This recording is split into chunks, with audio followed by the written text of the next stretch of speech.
All right, and three, two.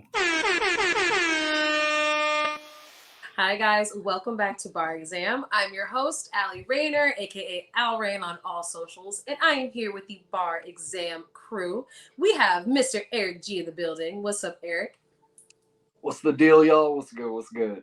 Apparently, I'm having lighting issues because what in the hell? All right, anyway, so we're just gonna roll with it. Fuck it.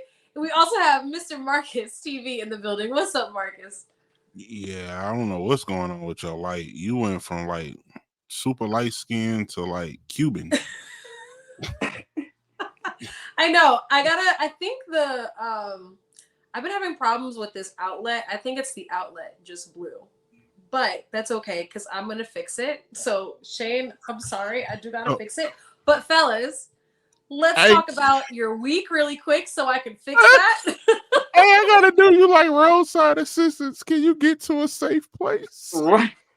We're I'm gonna allow you. trying. We're I gonna mean, dispatch at least some. I Call have some AAA real lights quick. on, but it still looks crazy as fuck. You know what? Every time we try and shoot this episode in particular, we always have technical problems. And I will be damned if we stop this episode again because of me. So I am gonna fix it. But goddamn, it's something about this special guest. I feel like she brings a certain type of energy to our set. Because why is it every fucking time when we're trying to shoot this episode? Let me see. Yeah. Her light's in the Hey, matrix right now. first of all, it was that stupid ass joke like, oh my god, your mama's so dumb. She went outside during a lightning storm and somebody said she took my picture. Like the fact that like shit is sparking. This is a wild time. You know what? This is this is just a wild ass time. What a time. Now my fucking okay. This is great. Oh Okay, man. I feel like we back in the pandemic. Like when shit happens on the Zoom live, and you're like, oh, should we call? Do we know? Should we call someone? Should we call someone? Do you know what happened? Like I don't like Allie. Allie, It was I'm all loud okay. in the background. It sounded like right? somebody crashed. Like I feel like, and this A whole light just crashed on me because I was trying to change. You know how like the cords didn't get tangled up, and Lord. so the whole damn lights. It's a mess. It's a mess. and I'm mad that you moved this like your PO watching. I'm so salty right I now. was like, why is my charges all in the camera? Hey, he was like, oh, do not need to see that. Oh my god. You are stupid. Why did you point that out like that? Cause he was like, nope, I'm not going to be showing my. I did it smooth, so you wasn't supposed to say nothing. Dog. That's the thing. Marcus always calls out every fucking thing, and niggas be thinking that they get off, and it's always Marcus that be like, Nope. Nah, we noticed you, no, buddy. And you're like, thank you so much Oh, for just man. making the no, moment we're gonna live that in more these memorable. truths and know what happened, bro. It was so smooth because he was like.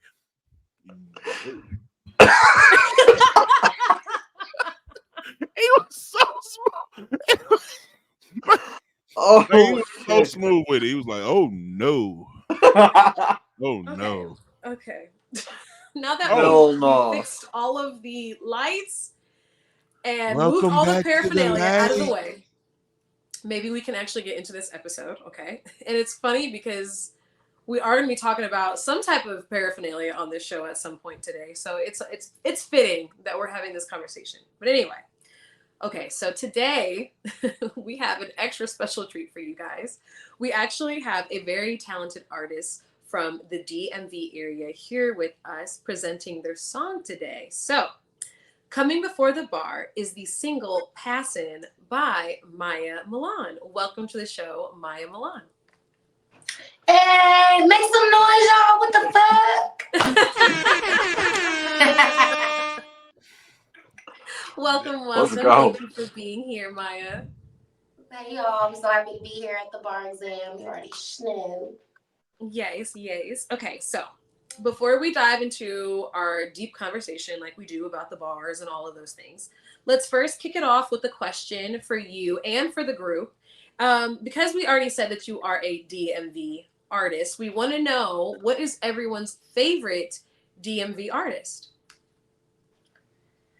Well, not because I'm working on like not saying and like, even though I just said like just now. It's hard. Everyone's favorite artist, I would say, it's between Wale and then like it's a toss up with him and then the go-go bands. Because if you're really like into music in the DMV, automatically you're gonna say BYB, Backyard Band, or TCB, CCB, like anything with a B at the end is your first go-to, and then it's gonna be Wale. So I'm gonna start with my favorite band, which is Backyard Band, BYB, and Wale.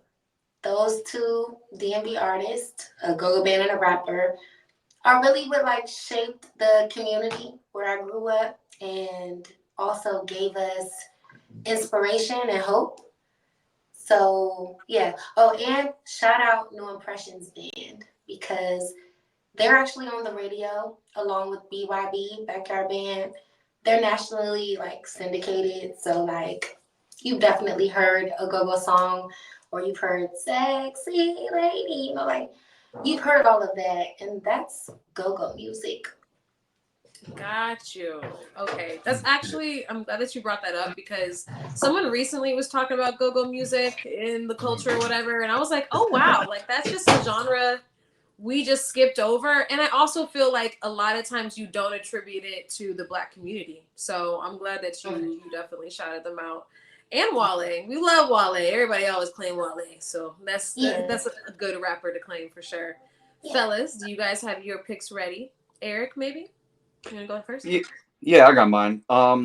So the artist I wanted to pick is a guy by the name of Goldlink, and I got put onto him through a couple of different mediums because he was kind of running around with the Selection crew very heavily when he first came out. So that's kind of how I got brought onto him originally.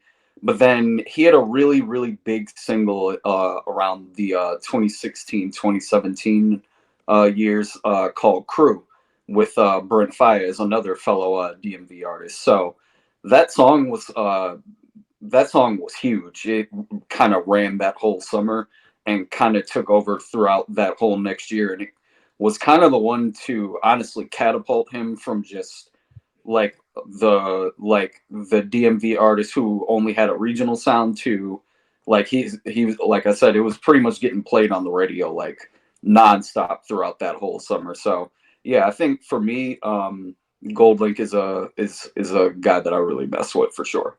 Yeah, he definitely had a run for a moment that even on the playlist, he was definitely having a moment for sure. That was a very popular song, and I can't lie, I was a part of the people who couldn't get that goddamn song out of my head. But it you know, and it tests to like it's good. He's good. He can write. He has some shit over there. But anyway, so Marcus, what about you? What's your favorite DMV artist? Y'all gonna hate me because I went with the Google suggestion because I didn't even know this nigga was from the DMV or other DMV artists. So I just went to Wale, but that was off of Google. Like that was a pure Google suggestion. Okay. I didn't even and you gotta. This is because I'm in St. Louis. Like I don't want to say don't fuck with. We're not like go-go music is not our thing. Like that's not. It's kind of like New Orleans bounce. Like we're aware of it, but we don't rock to it. Like that's not. Now if you go to DC, like you'll be like, what the hell is this? Like I've been in a go-go club and been like, this shit is lit, but and like the what did you say? BYOB, TCYB, AC, like that shit sound like Jeezy was like learning how to on a premix tape or some shit. I don't know. Oh wait, no, their name is BYB. So like, I know you be in the alphabets to be funny, but like, no disrespect. Like, don't disrespect them. They're a real thing, like from the DMV area. Like that's a real thing. So please don't disrespect them. Like their name is BYB. But I know you being funny. Does it stand for anything? Like that's your job on this show to like have a little comedic relief or whatever. But don't disrespect my city. The whole city. Well, it's 3 cities. We're specifically talking about Washington, D.C. Oh, I'm okay. specifically talking about a band that hails from the D.C. area. DMV is connected. We're all a thing. But you just asked me about my city, and I'm sure y'all did y'all research. Y'all got my bio. Y'all know I'm from the D.C. area. Like, Yeah. you can't be funny with that, because if they were to ever see this, I can't go back home. Like, it's really Right. real. Like, What don't you? do that. Whoa! And Hold on. Marcus What you knows mean you about can't that. go home? And I've sang with them, like, if you do more research on me, like, off the record, I have songs with them. When I performed with them, I've performed with New Impressions. Like, it's a real thing. So just be aware of the community. Like, ignorance is bliss. It's cool. Y'all don't rock with it, but we would never disrespect y'all artists. We embraced all y'all. Like, Chingy, all them motherfuckers, they was playing the motherfuckers in D.C. You feel me? If D.C. would have got the respect that they deserve to be in y'all clubs, y'all would be respecting us too, but we ain't take it there yet, and it's okay. We kind of got there with Wale. Pretty girls. As to what do they know? Like, do you know that that's a go-go band doing that production? That's not no producer. That was the one mainstream song that was a go-go song that actually did do well on Billboard. So just know it's around, it's relevant.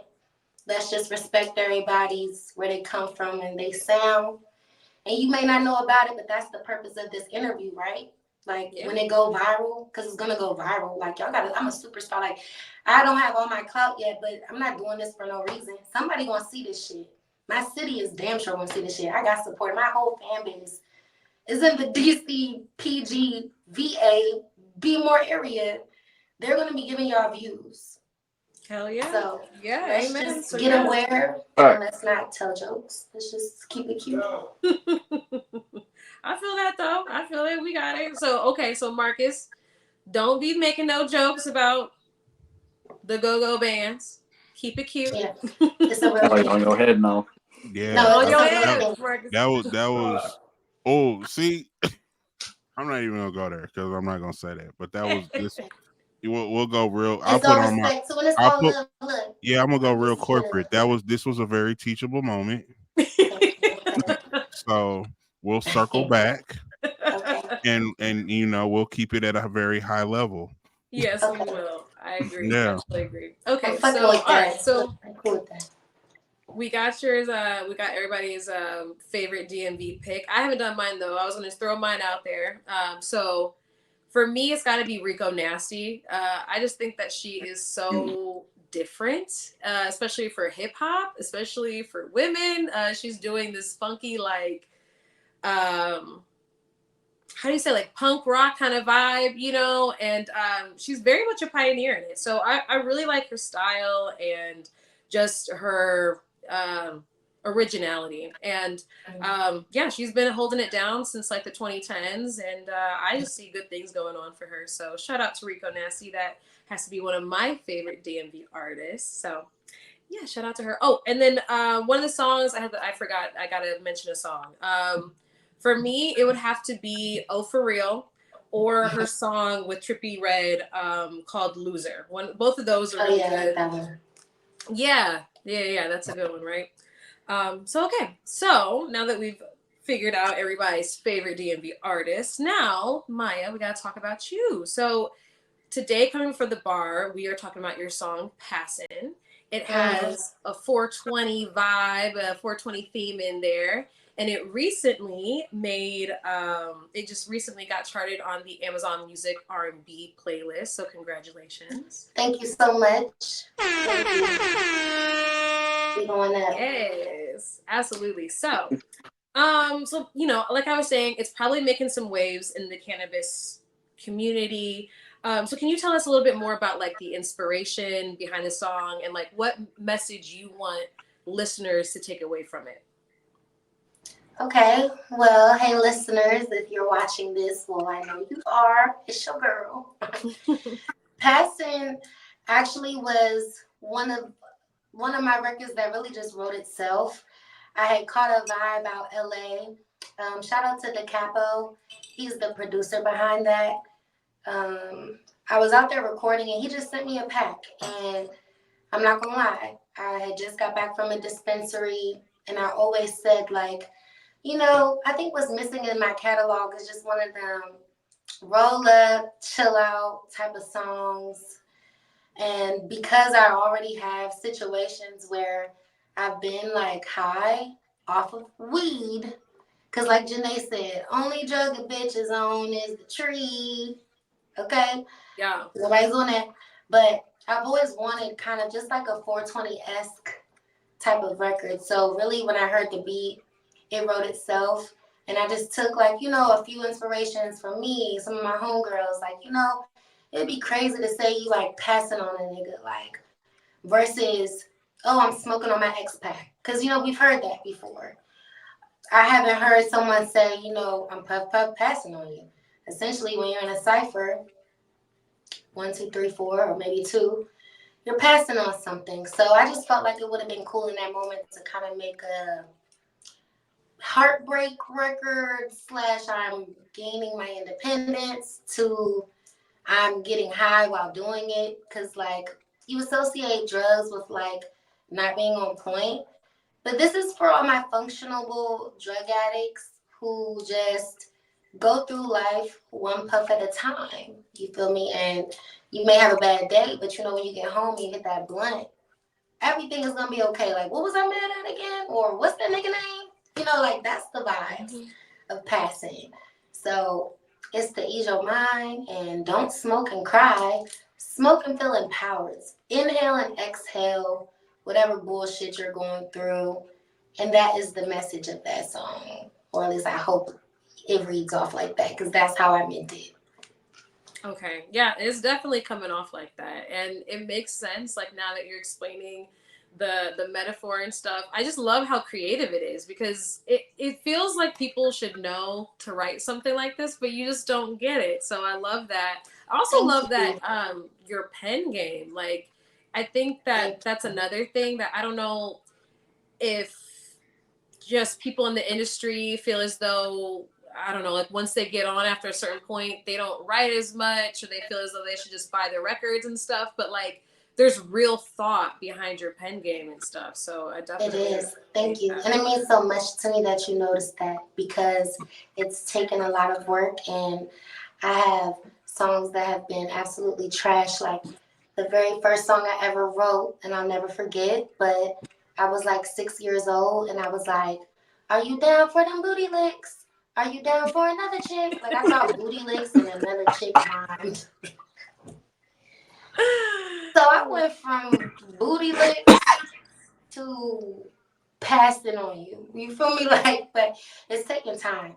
So that's just message to another artist out there who's starting to write their own stuff and taking a chance on what they feel versus like other writers. Because I will put this on record, like I do work with other writers. However, it's only if I see fit. Like, it's only if I really can't think of nothing else. I do have people that I trust to listen to an idea and finish it for me. It's not always about writing it yourself.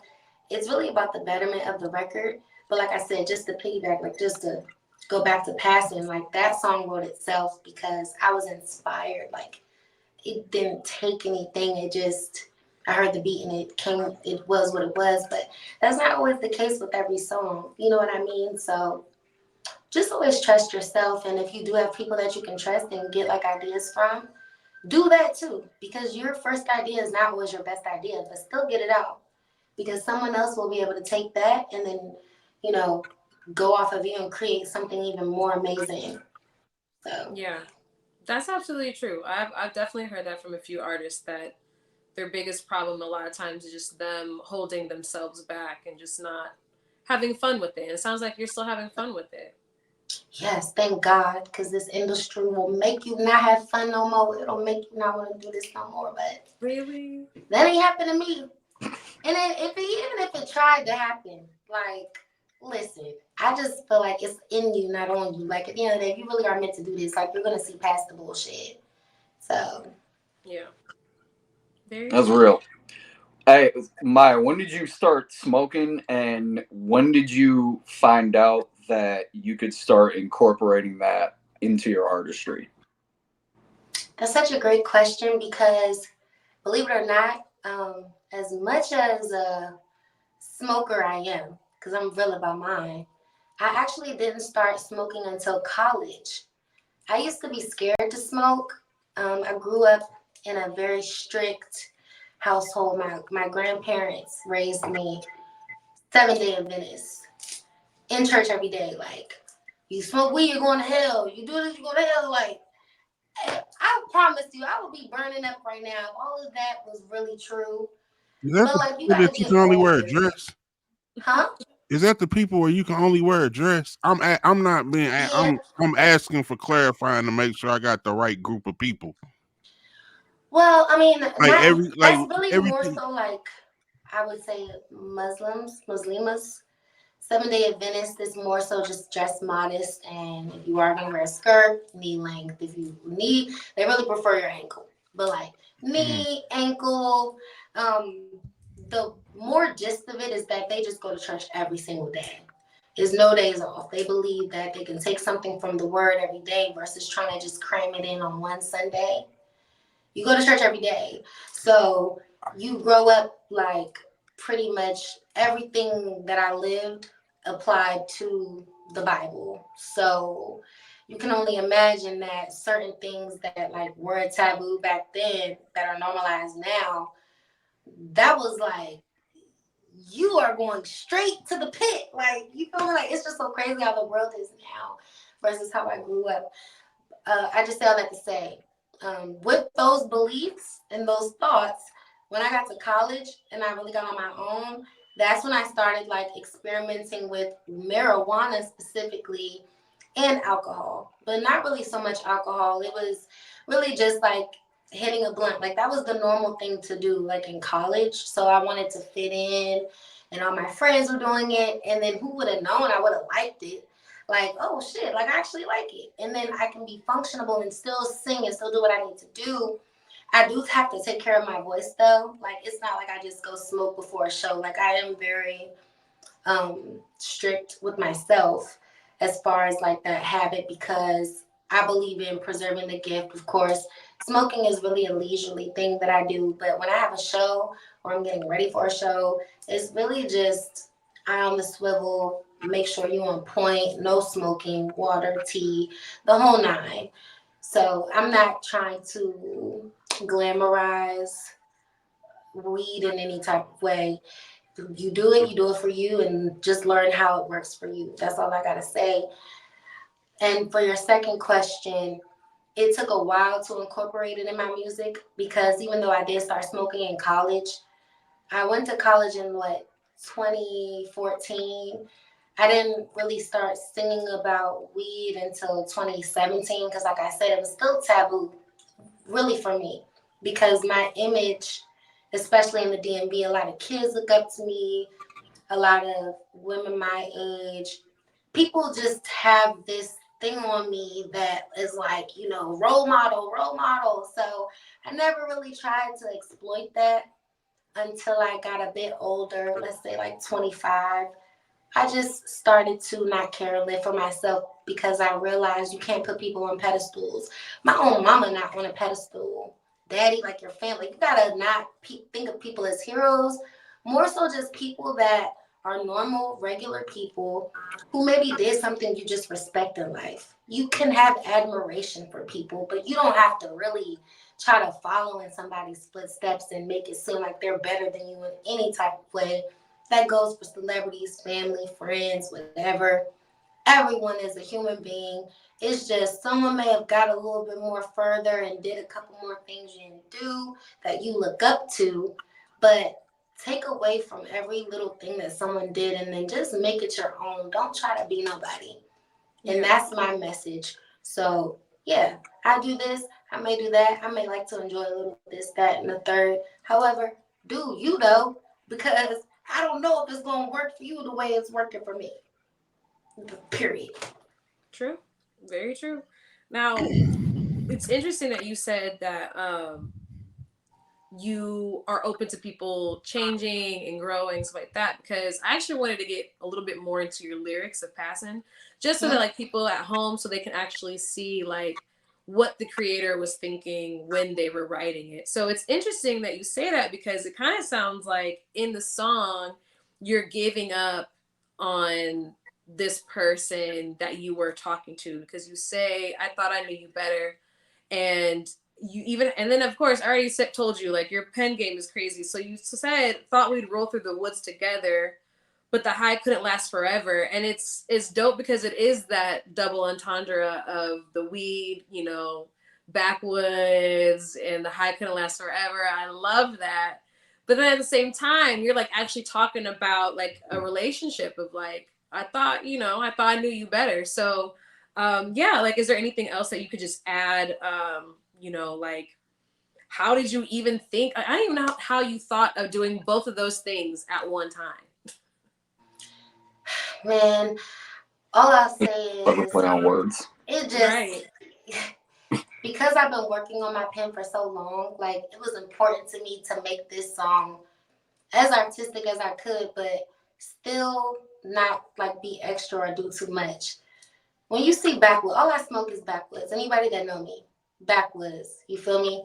I already knew I wanted to incorporate that brand in some way. So as I'm smoking, writing this song, I thought we rolled through the woods together. Like, I thought you would really be here with me. Like, not only just hearing the sight, rolling this blunt physically, but like roll through the woods can mean so many things. Like just sticking it out day by day. Us actually walking through the park, walking past some trees. Like it's just the simple fact of, and I just want to say the overall message is it's an accountability moment.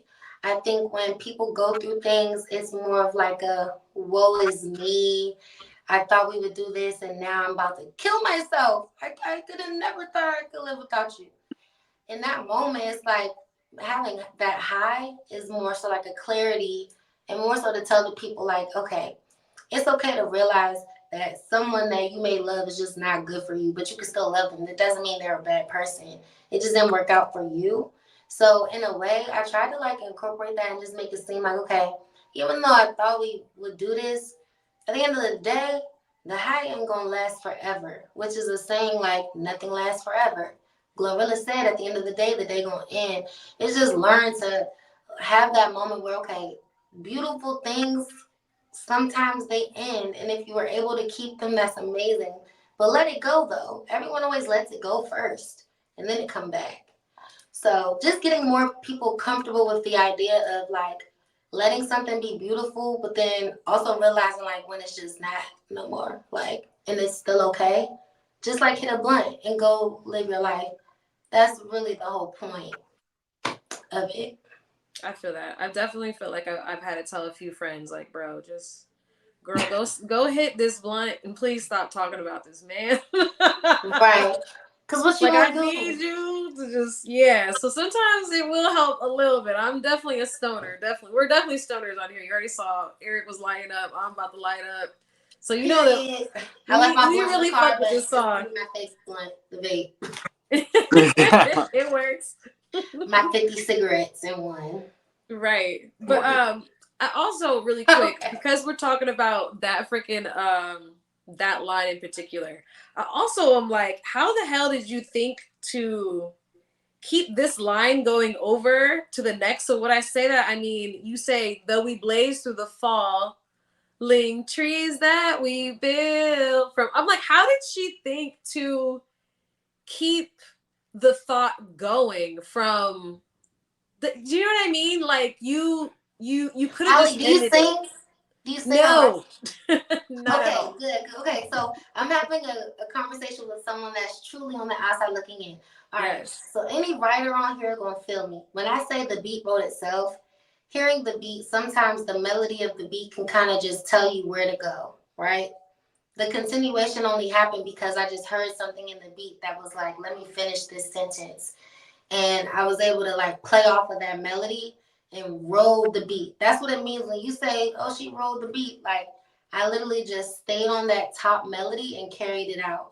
Whereas if I would have just not like gave a fuck, I could have just switched it up. Like, let me blast the falling trees that we built from. So I could have did some weird shit or whatever.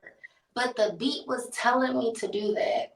So I really just rolled the melody line and it just sounded cool to me. It really wasn't no blueprint to that. It was just a feeling.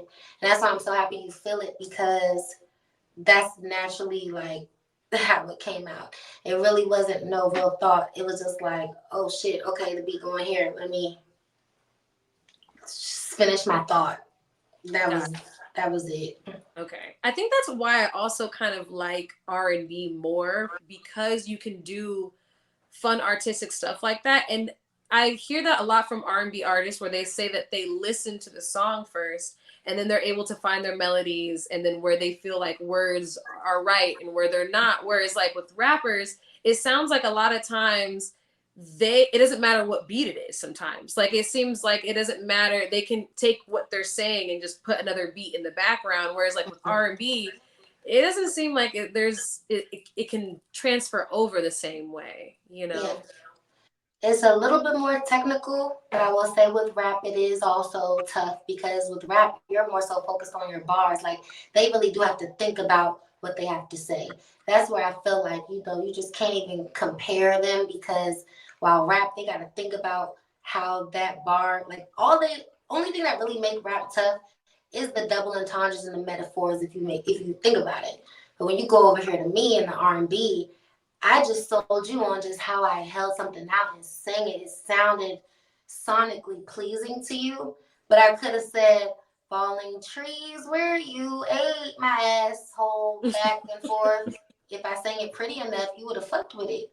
But a rapper can't rap that. Like, they be like, nigga, what the fuck did you just say? Like, so it's just like, both genres are so amazing. And I'm just happy that, like, luckily in my instance, the words made sense, but then also the melody and the tone grabbed you as well. And that's what singers have to realize, like, make it sound pretty, but make it make sense.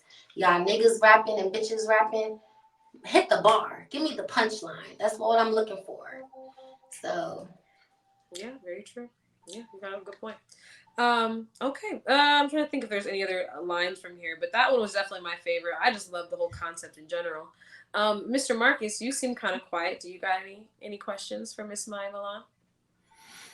Marcus, you still mad about my background? No. See, I don't. I want you to be able to go home. I don't want you to be able to. I don't want nobody who's gonna see this to have Marcus, no be on your smoke. ass. Be on your ass.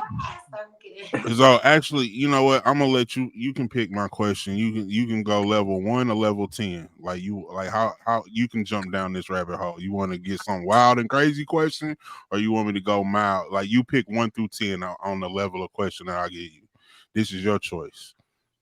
And just know that 10 is out there. I'm just gonna let you know that. Like if you say 10, you're gonna be like, you're gonna laugh about it, you're gonna think about it, then you're gonna say God damn, but then you're gonna answer. So you pick 1 through 10. And well, you're gonna be mad at me because my favorite number is 4. So 4? Oh, yeah. that's easy. Oh, 4 was so all of your lyrics, I like how you talked about when you wrote the beat. But the visual that you've done with every song, is it the same way, or who creates your visual? Because I believe that it's a 60-40, and it's a 60-40 based on preference. Either you can have a great visual in a weaker song, or you can have a great song in a weaker visual, but it's just a matter of preference. But your visuals really do line up at the high level of 80-80, of what, if I fuck with the song, the video has to be equally fuck with. So how do you come up with your visual? Okay, thank you for that question. And I will say that my visuals are a grassroots movement. I'm working with different videographers. However, the 2 visuals that you may have seen, Passing and Warning, was done by the same company. Shout out to Hire Creative. Marcus, he directed it. He's one of the CEOs for Hire Creative. So whoever's in the LA area, go shoot with them. They're dope. My song Get Back was shot from a team in New York, High Life Media. So I just say all that to say, like, it's a grass movement, and I'm rocking with whoever rocks with me. I'm working with, videographers on a high scale, low scale, as long as the quality is there. I'm actually still looking for more videographers to work with and add to my team. So it's no set person. It's just whoever has the availability. And it just so happened that I was in LA around the time where Hire Creative had the availability, we did it. You know what I mean? So it's really no set thing, and I'm still looking to work with more people. So whoever's watching this, if you dope, you got the 4K quality, you got the red cam, the black magic, DM me, because I'm gonna need hella videos. And as a new artist, I don't feel like anyone should be investing thousands and thousands of dollars in their videos. If you could do it by yourself, or if you could do it with somebody who can, you know, work with you and work with your budget, get as many clean, high quality videos you can. Because now we're just moving in an era where nobody cares. People are looking at clips of videos. So my main focus isn't even about, like, I'm grateful that you actually like the quality and it matches the song. I'm grateful. A lot of artists aren't that lucky. But for the artists who are on the come up trying to shoot more videos and everything, find that videographer who gonna lock in with you, or do it on your phone, get a video editor person and run it up that way. Because nobody's really paying for videos like that until you get a real budget. So as long as you can just get a clean video, you good. And I'm thankful that I've worked with people that could give me a clean video for what my budget was. And we just want to keep the party going, you know? Yeah. Amen. That's true. And especially because it's creators helping creators. So, you know, artists. So it's kind of like you guys are both helping each other. A barter, you know? I'm going to post it. It's going to get some views. So what can we do? Can we get 3 videos for the price of 1? 4 for the price of 1? You know? That's another thing. That was a great level 4 question. I appreciate your time. Thank you. Yeah. When you want to jump into the jungle and go level 10, let me know. Oh God. Yeah. I'm scared. You can be scared. Yeah, it's a scary place. Yeah, it's a scary place. What could you really ask me? I don't even know if we've ever asked given him that pass. I'll put it like this. You'll ask when we get done. If we have time to get one more question from Marcus Alley, let me know. I might give a wild card question. Just depends. Okay, deal. Okay, well, there's only one other one that I wanted to do, just because I wanted to know more about you, and I wanted to make sure that the audience also knows a little bit more about you. So, could you just tell us a little bit about like how you even got into music? So you did say that like when you were 6, you were playing around with music, and you were always into go-go, but like what really was it for you? So it was 2 things. When I was in 6th grade, that's when I discovered I had a voice. I don't know, I did touch on this in an interview before this one. I had a really fire music teacher, Miss Randall. That's what instilled the talent where I knew I could actually sing. Because at first I just thought I was being loud. Because in school, no one else was singing out. And I'm the only person that you could hear in a choir of 30 kids. That's not normal. So shout out to you, Miss Randall, because you gave me the confidence. And I will say I made my official entrance into the industry when Teddy Riley, who's also my godfather, he linked me up with Keith Sweat, and I started doing background for Keith Sweat about 7 years ago, fresh off of graduating from Morgan State. Because prior to that, I was just a local celeb. You know, I was doing talent shows, I was doing fashion shows, pep rallies, homecomings, whatever I could do to get my name out there in the school setting, because my mom forced me to go to college. She said I couldn't do anything seriously related to music until I got a degree. So in my mind, I'm like, okay, well, wherever I'm at, I'm going to turn that into Maya's world, and I'm going to be known for that. So high school, known for singing, go to college, Morgan State. I'm the voice of Morgan, like winning pep rallies, competitions. I'm opening up for K. Michelle, J. Cole, Rick Ross, my freshman year, you know, and it's all documented. Like, you can go check me out, Be Maya Milan. Those videos are still up there because I kept that up there for inspirational purposes, just so people could see my journey. Like, this was not overnight. No one could ever try me and say, like, oh, she just is an industry plant. You can't say that. So really, Teddy introducing me to Keith was how it became official. But before then, I had always been building my name. I was going viral already. I had a song for my EP 1111, which is still out. Y'all can check that out. my song Rewind had got renamed as Should We by Rihanna. And that was my first million plays on YouTube because people thought that that was really Rihanna's voice and she was singing about Chris Brown, which it was really me. And Rock Nation got the page taken down, but someone else reposted it, and that was about like at 100K. If you type in Should We by Rihanna, my song Rewind will pop up. It's really me. However, I think they got it taken down because it was so viral that I feel like it got back to them because I was using it for clout, but then all of a sudden the link didn't work. Now it's not there. Someone reposted it. And before that, SoundCloud. I was going viral on SoundCloud, which is how I ended up on the BET show, Next Big Thing. One of their executive producers that hit me up, all they did was type in top Washington, D.C. R&B artist. My name, the first name to pop up. Boom. Now I'm on a whole BET show. So it's been a lot of things that have confirmed that this is what I should be doing. But I didn't really start getting that industry mix till I got with Keith and Teddy. And now I'm in that whole realm of the older generation, like, you know. But I've always been working. I've always been putting in a name for myself, which is how I even got the resources I got. And then Teddy just amplified it because he was with my mom on the bullshit. Like they both were saying I couldn't do music until I graduated school. But before I graduated school, I was already lit. So That's how that happened. That's a really crazy introduction, but that's awesome. Like you're right, you are not overnight success, and when it's new to other people, that's usually what they try and say. So, yeah. Like you said, you're well documented, so I know that's right. Yes, I left all those videos up on purpose because I look a mess, mind you. I look a mess in the videos, but we're gonna leave them up because it'll inspire someone. It will. It absolutely will. And that's documented history. Big facts.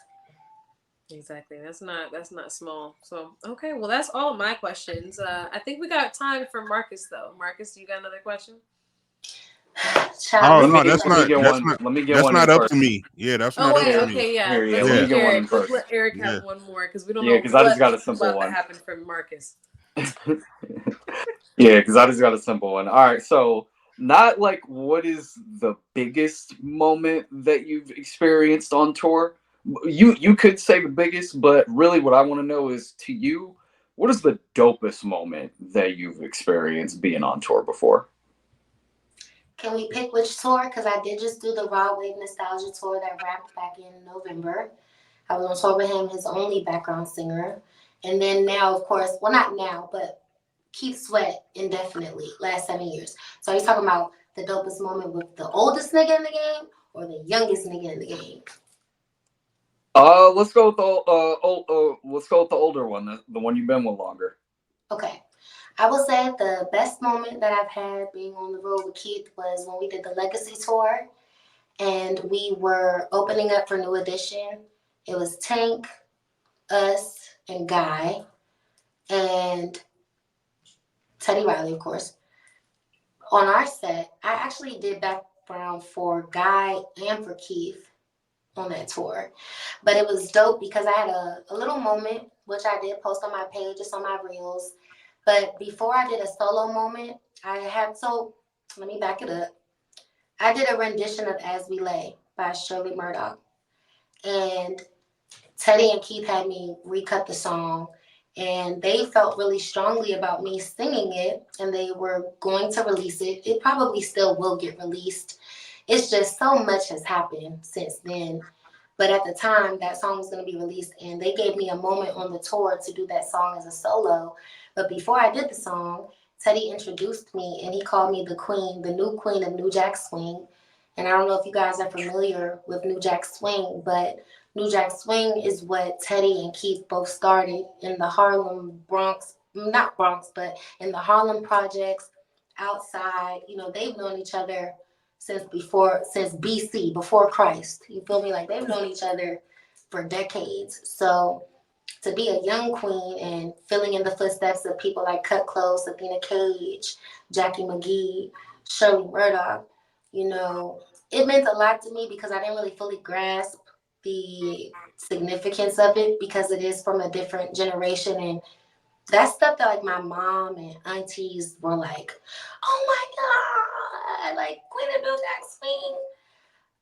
And I was just like, oh, okay, like that's cool, like thank you. But after the tour and actually sitting in what I just did and what I just accomplished, singing hard songs that people can't normally do, 33 nights in a row, 3 shows a week. No, I'm sorry, 4 shows a week. We did Thursday through Sunday, killing it consistently like that.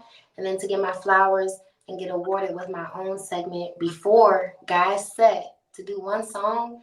And you call me the Queen of New Jack Swing, the young queen, and everyone be on the lookout for her. This girl's bad. This girl's popping. Like, Allie, everything that Keith said about me that you just seen came out of Teddy's mouth, but and then some. You know, this my daughter.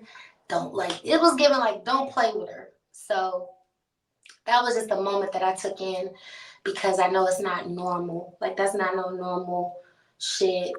And I have to appreciate and embrace that more because just because it's not from my era, it doesn't mean that it doesn't hold any weight. And that's something that I'm realizing within myself because I know the category I want to be placed in, and I know the girls and the names that I want to be next to. But I have to realize, like, also being against those names or amongst those names, that's also special because they did it first. So I'm just seeing a new appreciation for everything. And just because things may not look the way I want it to look, it don't mean that it don't look like that. Period. Amen. I fuck with it. I fuck with it too. Thank you. Yeah, congratulations. That is a big deal, for real. But now I'm curious because that's a big moment. Now I'm curious about the Rod Wave tour. What was the biggest moment on that tour? The biggest moment on that tour was me actually getting a solo. So Rod does a lot of samples, and the 2 solos that I had were just samples that he had actually wanted to keep in the set. He didn't want anyone to sing them, but what was crazy was after him and his manager just heard my talking voice before I could even sing for them. Like, mind you, Uncle D knew who I was because Uncle D hired me. But when they heard me singing it in rehearsal, and mind you, I didn't know that I wasn't supposed to sing it. I'm just learning any female part that I had because I was the only female in the band. But Rod was like, you know, you got a good talking voice. I want you to do the solos, but I also want you to narrate my show.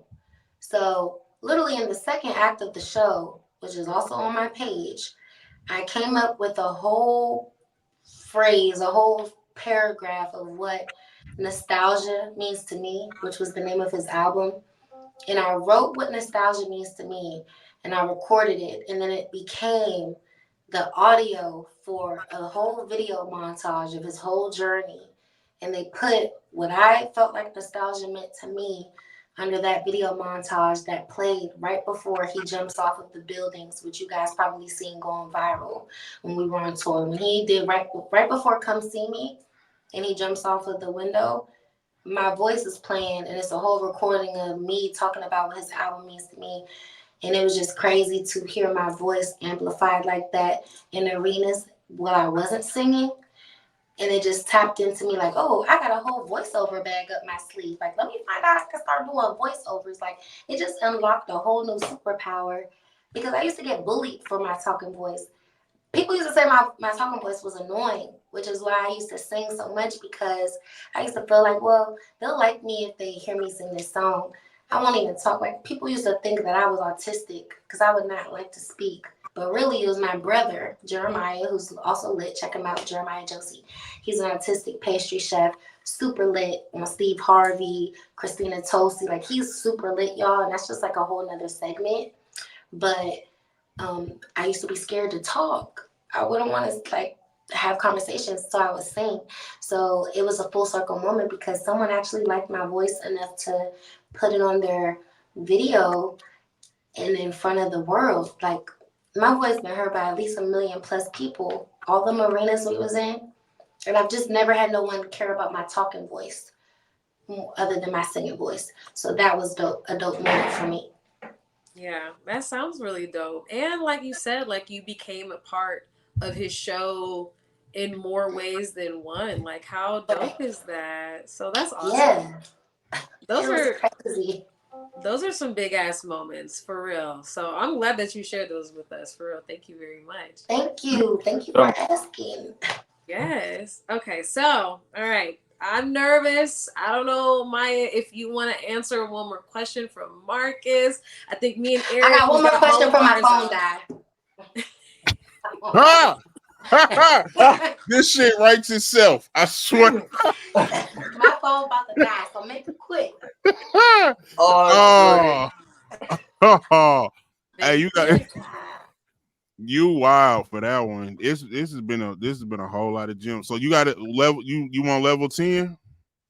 Yeah, go ahead. Just give me the 10. So level 10. You talked about all these tours. You've seen a lot of things that we don't get to see, right? Mm-hmm. So in 2024, Maya, does Keith Sweat still get bitches? What? What the fuck? That's a no-brainer. It's Keith Sweat. No. That's not what. No. See, the 96 like them people coming. Like that's the fan. That they already know. I'm talking about this group, 2024. Like, is he still is he coming up to somebody 30 and younger with nobody and pulling them? Listen, I don't need him getting mad at me for anything I'ma say. So all I'ma say is he ain't no lame nigga, and the nigga got who he got. Okay? I can't put nobody business out there. But if you see the swag, like he's not a lame. Like he's got whatever he got. And that's really all I can say. But I would say, Marcus, let me get you tickets to a show. You bring your wife, you bring your boo. You can see for yourself what's going on, okay? You keep talking about 96. This is bitches from the 80s that's ready to risk it all, okay? It doesn't even matter. Hey, you can't Keep Sweat. you can't risk it all if you got on a slip. I've seen slips on the stage. I've seen girdles. I've seen, well, no, the craziest thing I've ever seen thrown up on the stage, somebody threw up a, what is those things? Oh my God. It's one of those, like, what is it that cover your mouth? A face mask? Face mask? No, it was like a ventilator. It was like a plastic. Oh wow! What they throw a CPAP machine mask on? I don't know what. Right, like one of those like breathing masks. They looking I like done Maverick. seen a whole breathing machine. That's what I'm gonna call it. A breathing machine. Like they will lose their last breath just to say hi to this man. So just letting you know, he still got it. You seen he got the knees. You seen me going viral. He still got the mag knees. And we going up. You feel me? Yeah. But y'all gotta come to a show. I would love to meet y'all. Come see what I do in real time. And then eventually when is your next show? Shows. When is your next show? Actually, my next show is in Alabama. It's this weekend. We got 2 shows in Atmore. It's something with an Alabama. It's a casino show. But I don't know where you guys are. I'm assuming the West Coast, or are you guys all in different areas? All in different areas. I'm in LA, but then I'm in Phoenix. I'm in St. Louis. Okay, we might have an Arizona show coming up. I gotta look at my schedule, but I'll send it to Shane. And then if y'all want to come to some shows, y'all let me know, because I'll send my schedule over to Shane. But I do feel like Arizona's coming up. Yeah, you in Chicago and Indianapolis? I'm in St. Louis, so you come to St. Louis, Chicago, Indianapolis, even Memphis, I'll fuck with. Okay. Well, shit, I'll definitely let y'all know my schedule. And you already know, Allie, whenever you want to spin the block, you come too. Yeah. That way we can, like, that'll be lit. Like, that would be lit. And y'all can see it was a great show. What goes on. Yeah, y'all definitely gotta go see her in live and in action. It's something to see. And Keith actually really, he still got it. Like I was pleasantly surprised, and then I loved everybody else that was there too. SWV was there, Yeah. Genuine was there. I was sitting there like, what the fuck? Like, it was got a a situation, and that's a normal night. We have shows with them all the time, and even that's crazy to know. Like, oh, I go on after SWV. Like, it's not normal. Yeah, and you were killing it. Yeah, I wish that I had recorded the moment when Keith was trying to battle you on stage, but it was dope because you had a moment where like people could really because I could hear you, but then when he lets you just like play around, I was like, oh yes, like that's what I'm talking about. Like, thank you. Always put me on the spot. Yeah, it gave that he was just being random and being playful, but it was dope. It was dope. It was very, very. They teach you to get ready though. Like I like that. Like now I'm prepared for it. Like what you got? Like every time I'm done the song, I'm just ready to like, what's up? What you got for me? You know? Yeah. That's how you gotta be ready at all times. Hell yeah, that's perfect. Honestly, to leave the people with, because I was actually gonna ask you if you had any advice for somebody who's a young artist. Maybe they feel discouraged. You know, they're trying to figure out like what to do. Like, do you have any advice to the young artists out there trying to make it work? Yeah, I will say first and foremost, make sure that being an artist is actually what you really want to do. Because a lot of the times when we're so young, you're kind of forced to just pick something, and you may have a gift and I know how to sing. I'm going to be a singer. Or you may not know how to do some cornrows. I'm going to be a hairstylist.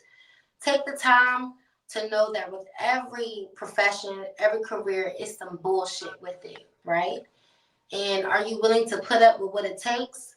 Because you have to have like a thick skin and some type of perseverance about you, some type of endurance about you to really want to do this. So like before you even waste your time, tell every artist, take at least like a week or two to really see if you could see yourself doing this for the rest of your life and nothing else. And be honest with yourself. And if the answer is yes, then for the people whose answer that is yes, please just take everything with a grain of salt and take it at a day at a time. And what has helped me is the saying, like, what is for you is for you. Like, if it's meant to be, it's going to be. So any no you get, any discouraging piece of advice you may get, don't always take it as a discouragement. Look at everything as constructive, because this industry is meant to tear you down. That's why only the strongest survive. And it's literally a 2% of people that make it. And when you get into the industry, you realize that it's so small that everyone works with the same people. Like, you know, this person knows that person. Like, anyone can connect you to anyone once you're really in it. So just keep going a day at a time, because each day is going to bring you closer to your gift. And write every single day, even if it's just a song title or like a memo. Put a little memo in your phone of any idea you may have, because you never know what's going to be fire. Don't think of something and be like, oh, okay, I'll just do it later and I'll record it later. No, you're going to forget it. You're going to forget that idea. Use your voice memos in your phone and use your notes in your phone like your Bible. And I feel like you'll be good, because everybody's story is different. So I don't want to start getting into specifics, because whatever I did is not going to work for you. Whatever Beyonce did, it didn't work for us. Whatever K. Michelle Kishko, whoever you look up to, don't look at nobody, okay? Because they're regular people. We just admire them. We have admiration for them. Learn the difference. Don't idolize anyone. Just focus on you.